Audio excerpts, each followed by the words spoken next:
Alrighty, time for the daily briefing for Friday, August the 7th. I'm J.R. Lewis with you on KLAM and KCDV, or perhaps youtube.com/Cordova TV if that's where you have dialed in. And we are pleased to have you with us. We're going to conclude and take ourselves into the weekend with Mayor Copeland. Now, I say this is our last scheduled briefing. Of course, if anything should come up over the weekend, we will not hesitate to get the word out immediately to you, but our regular plan is 1 p.m., 5 p.m., 8 p.m. on the radio and uploads to youtube.com/Cordova TV. I want to point out, in case you missed it, at the end of this program, I'll mention some important news regarding Alaska Airlines. I mentioned it just briefly with the mayor, but we didn't really talk about it. But it's a new rule you'll want to know about if you're planning to fly, and so we'll talk about that a little bit later. But right now, our chat with Mayor Copeland. Mayor, we come to the end of another week here. I was just checking the COVID box score at covid19.cityofcordova.net, and we have a new recovery. That's got to feel like it's moving in the right direction, at least for now. It does, and we haven't had any new positive tests in the last 2 or 3 days. So as the highs and lows of this things go, I think we're ending the week on a relatively high note. That's good. Of course, we got to continue to be careful because that can change very quickly. Have you, since we last spoke, have you participated in any new meetings or conferences or conversations that are relevant to the response, or are things kind of in cruise control? It's kind of in cruise control, really. Not since we spoke last. I haven't really participated in any additional meetings. I have been watching the national media and especially some of the statewide concerns and guidance on the shape the pandemic is taking right now. Yeah, it's you've got we have the new travel restriction on, well, the modified travel restriction on non-resident travelers going into effect Tuesday. Alaska Airlines put in a pretty restrictive new mask policy, so that's a change actually that starts today.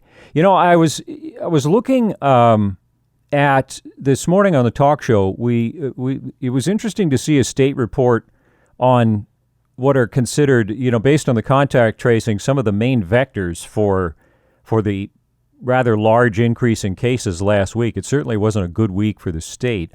That it's Alaskan to Alaskan. It's not non-residents bringing in. It's people within the state spreading it around. Younger group in the 20 to 39 age group. And that it's predominantly big social gatherings, parties and bars for the most part, and to some extent churches based on the contact tracing. Do you feel in your observations like Cordovans seem to be avoiding those types of potential situations, or is some of this sort of thing going on that you're aware of? Yes, I did have made some observations, and I guess I'm acutely sensitive to anything pandemic related. But I guess on the concern side, the kind of unstructured social gatherings, especially like 4th of July, but even kind of the weekend outings, stuff that I see where multiple family groups get together, close proximity, sharing food, sharing beverages, and not wearing masks, not really distancing. A little concerned with that, and wouldn't surprise me if there's a link between that and some of the increase in local cases we've seen. On the other hand, any of the structured environments, the bars and restaurants have been following very tight protocols and being very cautious, and are suffering on the business side as a result. Again, we've talked on the program about the importance not only of physical health, but also of mental/spiritual health. And one component of that for me is going to church on Sundays. And I would say that the church I've been attending has the tightest protocols I've seen of any business or organization. So very wide spacing and distancing, very strict with mask requirements, washing your hands as you enter, having sanitizers available, having a single door of entry into the auditorium, a single door of exit, so even minimizing the chance of accidental distancing or behavior. So I think the organizationally structured pieces, again, Cordova as a community has really just gone above and beyond. So the proprietors and the organizations themselves seem to be doing a very good job following the rules and encouraging following the rules. It sounds like then that it comes back to us as individuals to keep ourselves and the people around us safe. Obviously, adult beverages can make that challenging, but for the most part, it seems like Cordova is doing the right thing in terms of the various proprietors following all of these recommendations. Yeah. All right, good. Well, and whenever we can on Fridays, when case counts give us a breather, it's nice to be able to offer some encouragement. And you were telling me before we started that there is that while probably a lot of business owners are feeling, is there ever going to be a light at the end of this tunnel that isn't another train, that there is help and there are organizations working hard to be supportive. What were some of those again?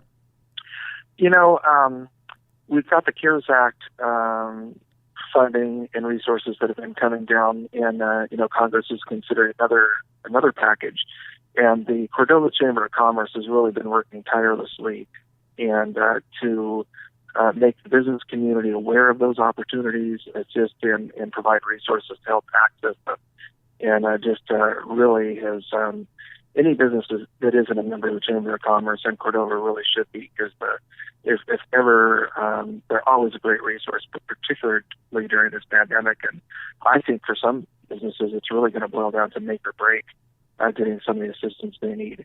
The city, I can tell you, in the incident management team meetings, city council meetings, at every level of City Hall, there's a very strong concern for the health of our business community that we partner with. And it's ironic that the sales tax figures so far this year are ahead of last year's.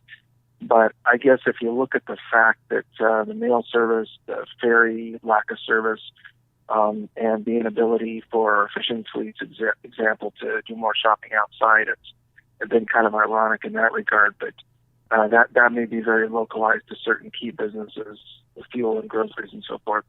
So the broader business community, though, is definitely struggling, and I know that City Hall is doing what it can to try to keep those CARES Act funds and any other opportunities, that money circulating through our business community. So it's good to let the business community know that they are a priority, and we recognize that the impact this pandemic's having on them.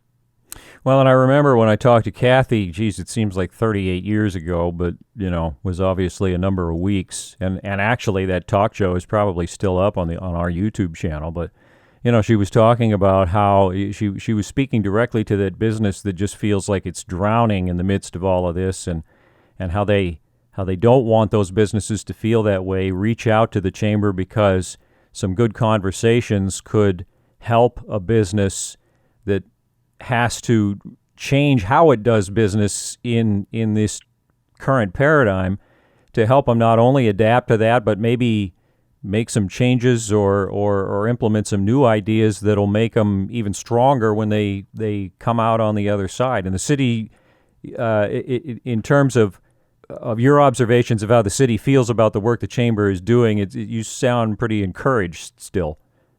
Absolutely. I just think that's a great framework that Kathy's created there, which is come back stronger. We don't want businesses to survive. We want businesses to thrive. And it may be survival for the short term, but we need to do what we can now, but look to a brighter future and try to position ourselves to be there. Well, how do you, as mayor, want to send us into the weekend as we get close to wrapping it up here then? Again, on a high note, we are managing this pandemic very well. It boils down to personal behaviors at this point, and I just encourage the community to keep doing that for the community's benefit and for those at risk. And just want to thank everyone for their patience. This has been challenging, but we're doing well, and need to recognize that and stay the course. All right. Well, I'll definitely take it, and hope you have a great weekend, Mayor. Thank you for spending time with us again this week. You bet. Thank you. Okay. Thank you again to Mayor Copeland. And as promised, just in case you hadn't heard it, you'll want to know about this, that Alaska Airlines, as of, today, it's effective today, has implemented a no mask, no travel policy. A cloth face mask or covering is required for the duration of the flight, including boarding and deplaning. Mask exceptions apply only to children under the age of 2, in alignment with the CDC age guidelines. If you can't wear a mask throughout the airport and for the duration of your flight for any reason, they say, you will not be able to fly with them for the safety of all guests and employees. They mentioned that if you forgot your mask, they'll have them available on request. The mask has to cover the nose and mouth and should only be removed when briefly eating or drinking. Guests who repeatedly refuse to wear the mask or face covering will be given a final warning in the form of a yellow card and may be suspended from flying with Alaska Airlines for a period of time. And then they mentioned they'll have hand sanitizer wipes on board and more sanitizing stations and so forth. But this is a different policy than we've seen. It'll be interesting to see how they make it work. But that is their policy effective today. Anybody over 2 has to have a mask no matter what.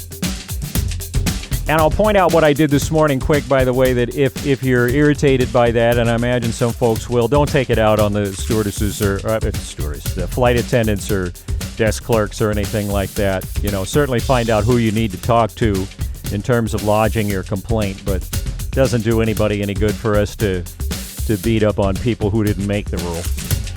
So at any rate, thank you for tuning in.